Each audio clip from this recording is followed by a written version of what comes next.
Hello, and welcome to a very important video on this channel. Today, we're going to talk about one of the longest running, well, maybe not longest running series, but series with the most entries out of any series in film. I'm talking about El Santo. El Santo is a Mexican luchador, wrestler, folk hero, and movie star. He started wrestling, his first movie was in 1961, but he started wrestling decades before that. So here's a color picture of El Santo. I'm not sure when this photo was taken, but I feel like this is a little bit of a later photo, okay? He was a wrestler that became so famous, he never took his mask off.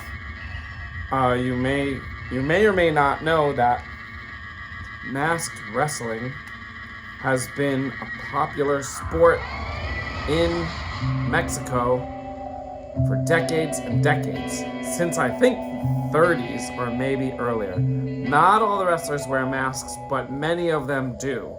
And El Santo here is the most famous, most popular masked Mexican wrestler of all history. He made over 50 movies.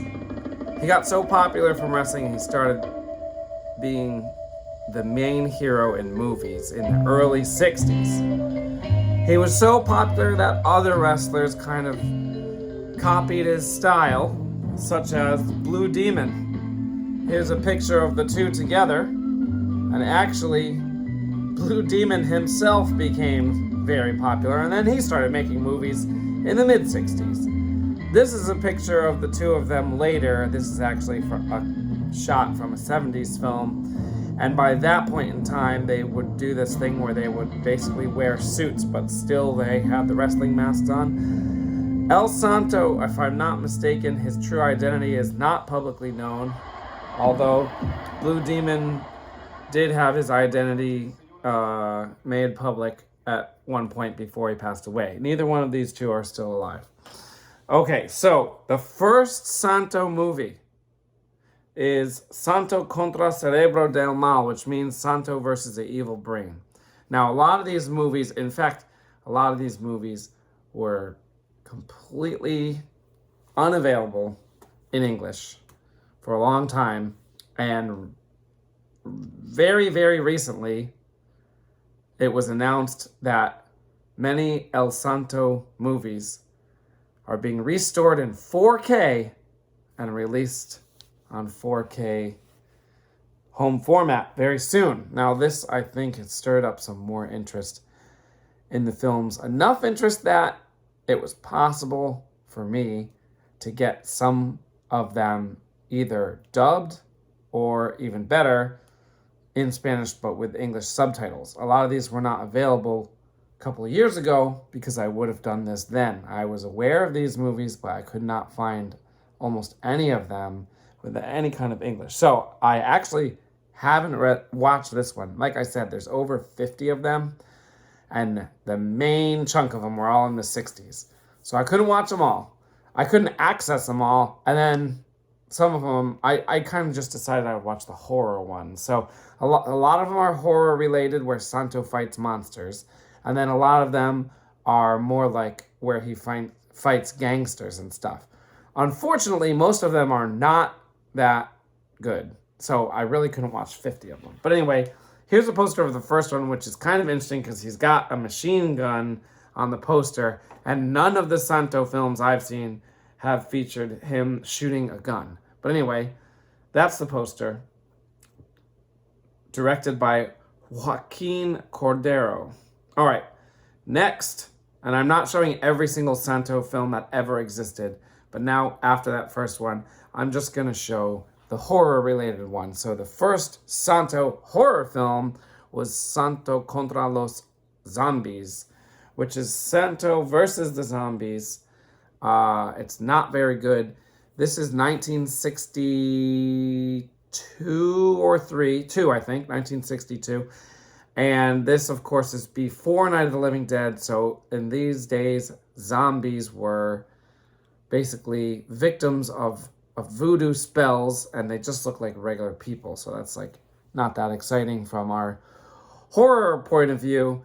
But basically, someone has turned these people into voodoo zombies, and Santo has to fight them and restore Mexico to its proper status, which means no zombies. Okay, that one wasn't that good. Then we had Santo Contra las Mujeres Vampiros, which means Santo versus the vampire women. This, out of all the ones that I've watched, which is probably about a dozen, is the best Santo film that I have seen so far. Also, you can see those big question marks around Santo. That means no one knows who Santo really is. In this one, he fights against female vampires. This is the best one, mainly because they built a whole crypt and they actually did a good job making the vampire women look cool. I actually saw this one probably like 2 years ago when I was trying to watch all the Santo films, and then I realized like I couldn't find them. This one was available. This is the most popular Santo film, probably the best Santo film, definitely the best one I've seen. And way back when it came out in like 1963 or whatever, it was dubbed into English, and so has been readily available in English that whole time, I guess, or at least like lately. I believe AIP distributed this in the United States, and I think they did the dubbing. This is the Mexican film poster, so it doesn't say AIP on it. I should mention, well, I don't have all of it memorized, but a lot of these films were produced by a Mexican company called Calderon, named after the owner, whose last name was Calderon. Many of them were distributed in the United States by a Mexican company called Azteca, and they distributed films both in and outside of Mexico. It's hard to find all the info. Even if you go on like the Spanish version of Wikipedia, actually there's less info on the Spanish Wikipedia than there is on the English Wikipedia.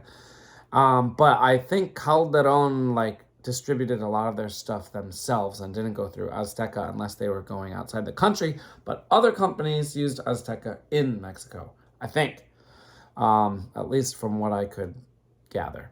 Let's see. Well, yeah. So there was also another company that did a couple of early Santo films called Panamericana. They also worked with Azteca. Okay, you have to be a real movie nerd like me to care about that stuff. But anyway, after this, now I don't know why, but after this, the quality of the Santo films goes downhill pretty sharply. Next we have, oh God, this one. Oh no, this one's okay. This is Santo in the Wax Museum, basically. It's literally like a ripoff of House of Wax, and like much worse. There's a crazy killer guy who's running a wax museum. Santo has to fight him. There might be a Frankenstein's monster in this that doesn't move around, but actually it's kind of more like the Isle of Dr. Moreau, because the guy who runs the wax museum creates all these human animal hybrids and then like does something to them, like hypnotizes them or something to make them look like statues, but they're not really statues. So that's this one. This one was okay. Without looking closely, that kind of looks like there's a wolf man on there. But that thing has a snout. It's like a were-pig, a hairy were-pig. There are a few different monsters, but actually they don't really do anything until they all look like statues until the very end. Unlike in the other one, where the vampire women are in the whole movie. Well, most of it. This one, you don't really see any monster action until the end. Okay, then this one was really a chore to get through. This is Santo versus the Strangler. Despite that title and this poster, this is actually a ripoff of Phantom of the Opera, where basically they're calling the Phantom of the Opera the Strangler. And there are many musical numbers in this movie. I forgot to mention, there is a lot of wrestling in most of these movies. Like, I guess Santo fans and Mexican moviegoers in general were really into the wrestling. And so in all the movies, Santo, first of all, there's scenes of Santo just wrestling because he's a wrestler, and you have to watch full wrestling matches. And then, like, after that, Santo comes off and he's like, oh, yes, now I'm, my heroic self or whatever. And he ends up in most of them, but not all of them, but in most of them, he like has this laboratory where he has this screen where the police can contact him if they need his help. Kind of like Batman getting the bat signal. It's kind of like Batman, but actually this is older than the Batman TV show. It's not older than the Batman comics, of course, but it's older than the Batman TV show.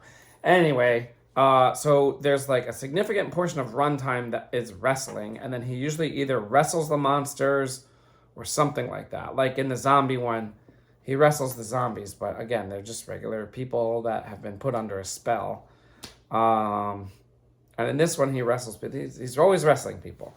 But in this one, they put all these musical numbers in it, which made it really hard to get through because really not the same kind of fan wants to see like I don't know. It's just like, I don't know. So maybe when it came out, like people were like into the variety, but for me, it was just like, took me out of the movie. Okay, there was actually this one must have been so popular because it got a direct sequel. This is like 1965 at this point, and it got a direct sequel which came out very soon after. Strangler Returns or Revenge of the Strangler or something like that. I did not watch that one. Okay, then there was this one which might be the worst of all. This is Attack of the Witches. The poster is cool, but the witches just look like regular women. And it even says in the movie, contrary to popular belief, witches are actually beautiful women that like can do spells. There's also like they are satanic. The witches are satanic, and in the movie, Satan appears in the movie, and it is a guy in a cape and like a rubber Halloween Satan mask. It's rough. This one was really rough. I think I watched this one in Spanish. The thing is, the ones in English, the dubbing is not great, but then you kind of think like, oh well, the original movie was probably better because it wasn't dubbed. But the acting in these is bad. There's a lot of bad Spanish acting. I think this is one of those where I watched it in Spanish. And I'm like, geez, maybe I should just watch the dubbed versions because at least they're getting like C-rate Hollywood actors to do the dubbing. Like in this, it's just like really rough Mexican actors. All right, what's next? Okay, this one was the first color Santo film. Let's see if I can make it bigger. Okay, this is the first color Santo film. It's Santo in The Treasure of Dracula. This one is really weird. It's very different. So all those other ones were in black and white. They all, even though they were all in the 60s, they all felt like they were maybe in the 50s. The special effects were really low quality, except for the vampire women. Acting is low quality. There's black and white way after American films have, well, not way after, but most American films were in color by the mid-60s, especially the big Hollywood ones, right? And we've got black and white Santo films like through 1968. I think Attack of the Witches was 1968. This one's 1969, and it's in color. I also watched a fully restored HD version of this, which was nice. The colors were nice and bright. Actually, if you go online on YouTube, there is a Spanish language black and white version of this film. Or if you want to watch it in color and in HD, it's dubbed into English, but the dubbing is recent. It's not dubbing from 1969. It's like recent dubbing. I don't know why they did that. I mean, I don't know how recent it is, but it's not from the 60s. And all the people that do the dubbing are like, they all have Spanish accents. They're probably, maybe Mexican or something, but like it's like they still want you to think that the actors are Mexican because they speak in some kind of Spanish accents. That was kind of weird. Anyway, what also makes this one weird is all of a sudden Santo is wearing a suit now. In all the other ones, he's wearing his wrestling like gear, like his shirtless wrestling gear for the whole movie in all those movies. In this one, he's wearing a suit, but still the mask, kind of like I showed you earlier. He fights in it and wrestles in it sometimes, except for when he's in the ring, but when he has to fight the monsters and stuff, he's in that. This one is kind of a mess. Like, the first half hour of it, oh yeah, and in this one, Santo is a scientist. So he invents a time machine, but not only can you go back in time, but you can also, like, watch the screen and see what's happening in the past. So he sends his, like, female friend to the past, and then she encounters Dracula. And then the first half hour of the movie is basically an adaptation of Bram Stoker's Dracula. And then, like, Santo is just watching it from a screen. Then the girl gets bitten by Dracula, so they, like, pull her back to the future or the present.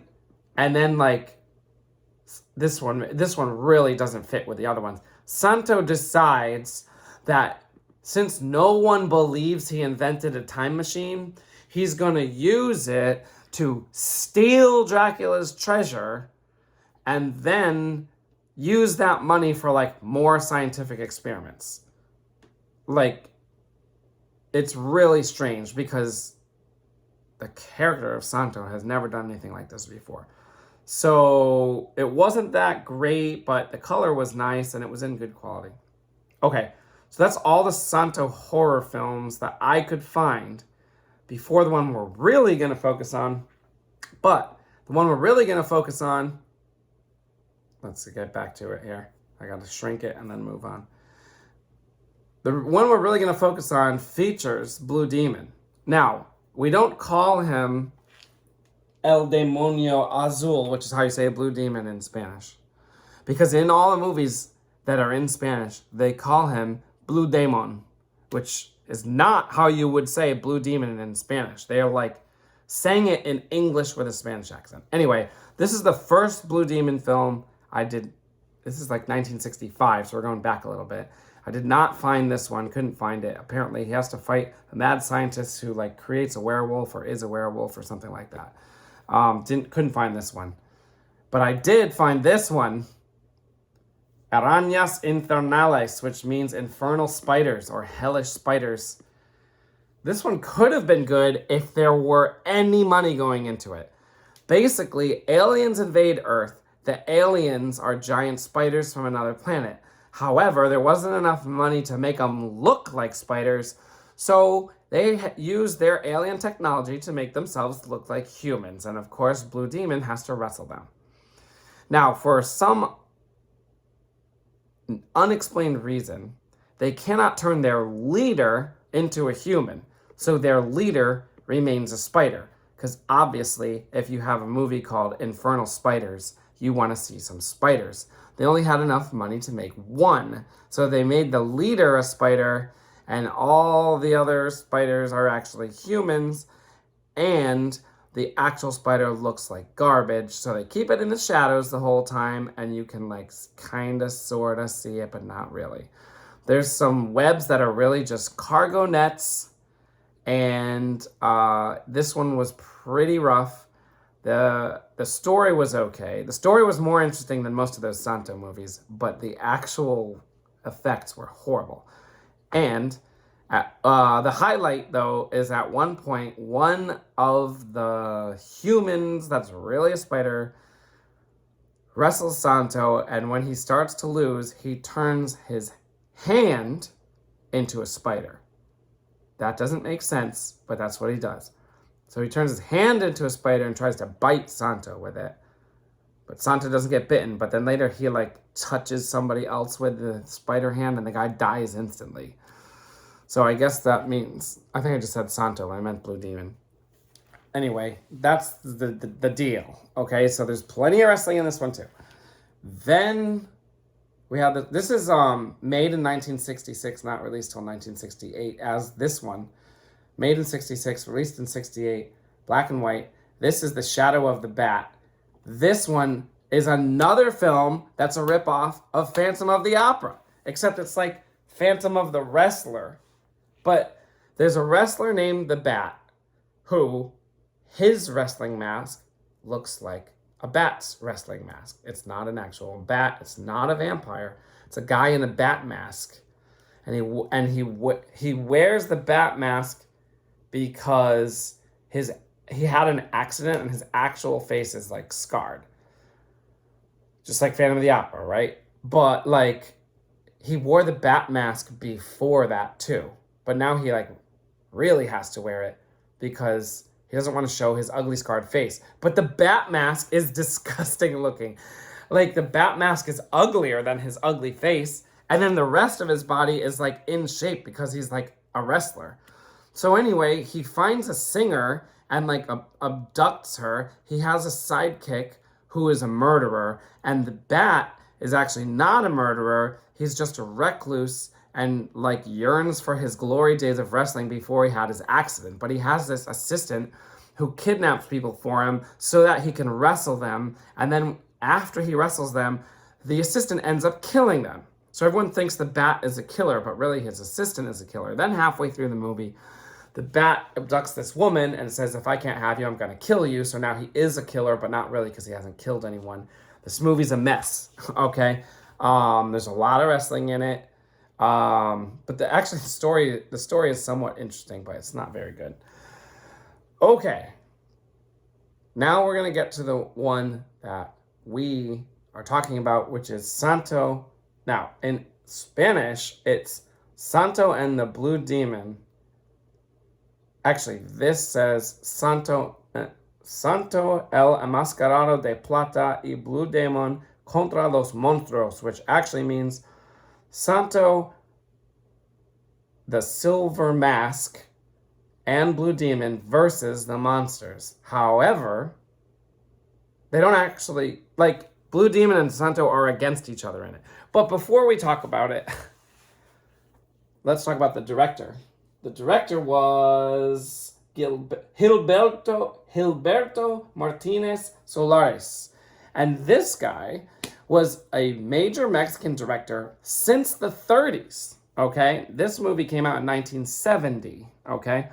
So he was a major director since the 30s, directing all sorts of Mexican films, including many Mexican films with the very famous Mexican comedic actor Tintan. So amongst all these funny Tintan movies, he actually did a horror comedy called La Casa del Terror, which is Tintan, a lazy guy that just likes to eat and sleep, has this job that he always sleeps on, and his job is he's working for a mad scientist. The mad scientist, oh my God, I just remember. This is better than almost all the Santo movies.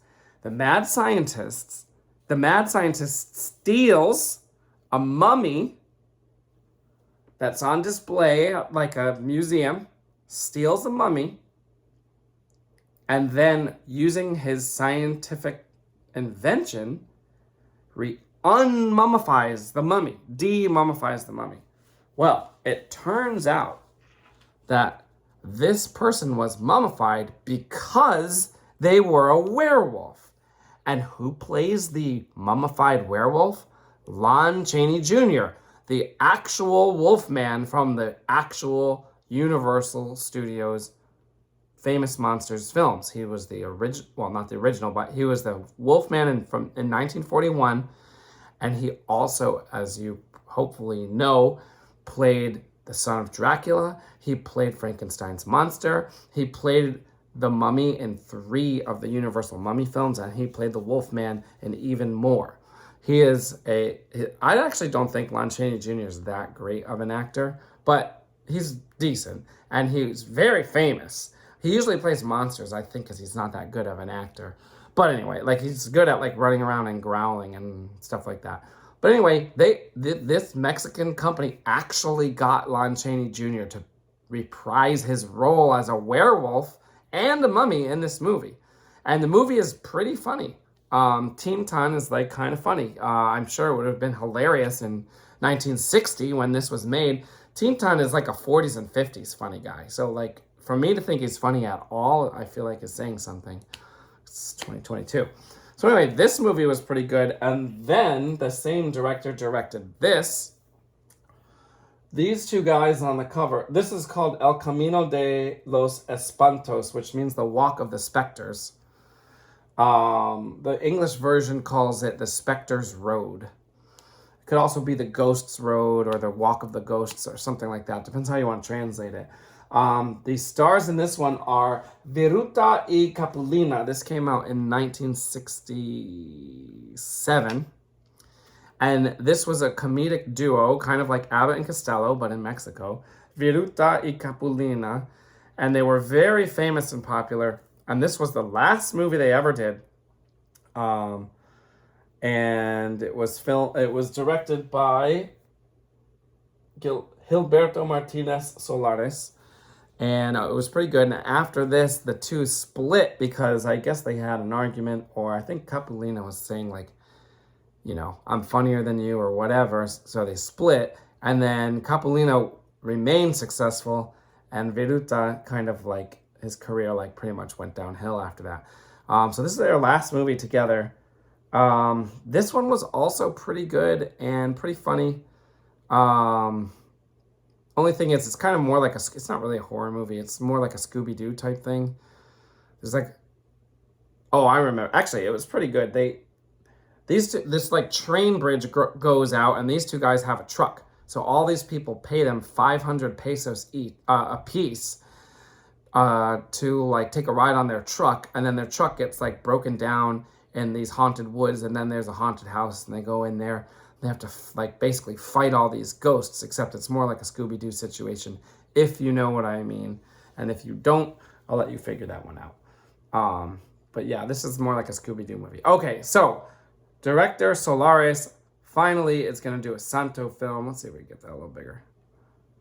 Okay, so in this film, which I was actually excited for because it's in color, all those other films were in black and white. Everything was in black and white except for Santo and Dracula's Treasure and this.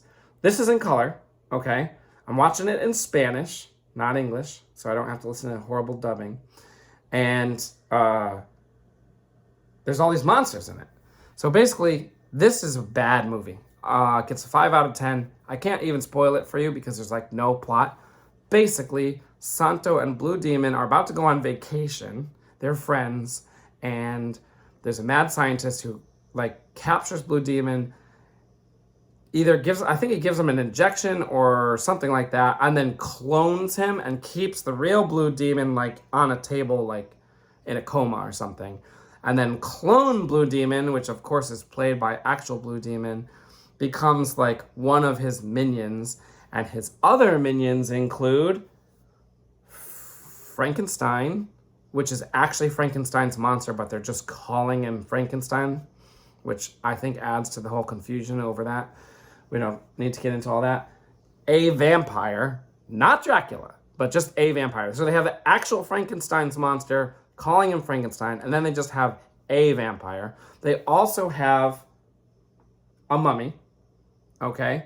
And they also have a cyclops. Now, this is the first time I think that we've ever had a cyclops in a movie that we've talked about. The closest, I don't know. We don't have any cyclops movies, which is probably unfortunate. That could be cool. The cyclops is the best part of this movie. However, they treat the cyclops as if he were the creature from the Black Lagoon because he swims. Swimming cyclops. But he only swims in one scene. He attacks somebody underwater in one scene. There's also a female vampire who's barely in the movie at all. And literally, this movie is just Santo fighting all these guys for the whole thing. But they're all wearing like, you know, full body costumes, so the fights aren't that good. And this is 1970 Mexico, low budget. They're not really fighting. They're fake fighting. In some of the other movies, I think Santo is wrestling actual wrestlers, so you can like tell that it was real wrestling. In this one, all the fights are fake. So he just keeps fighting them throughout the movie, and then like there's only 15 minutes left or something like that. And it should be over because he's defeated them. But then there's like a dance number, and then I don't know why they did that. They just like decided the movie was too short, and then he like fights them one more time. So it's just Santo fighting monsters poorly, and it's not that great. I give it 5 out of 10 just because I'm a sucker for monsters, and considering the context here is that we're coming from a lot of black and white movies and now it's finally in color, like that was an upgrade, but it's not very good. But there are 3 more Santo movies, Santo horror movies of 1970 and then 2 of 1971. So we are going to do those, and hopefully they're better than this one, but we'll find out. All right. Hopefully you learned something here, because regardless of if I like these or not, they're important and they are unique to Mexico. No other horror films were doing wrestling horror in the entire world. Just Mexico did that. And today you can still see this luchador piece of pop culture out there today. If you like wrestling, you definitely know it. Okay? So they're very Mexican. They're not like a lot of some Italian and Spanish films were really trying to be like Hammer horror films in the 60s. And these are not doing that. They are just being themselves. Lots of wrestling monsters, wrestling gangsters, wrestling mad scientists, wrestling bad guys. So I like that Mexico has its own identity, although the quality of the films is mostly kind of poor. All right, see you next time.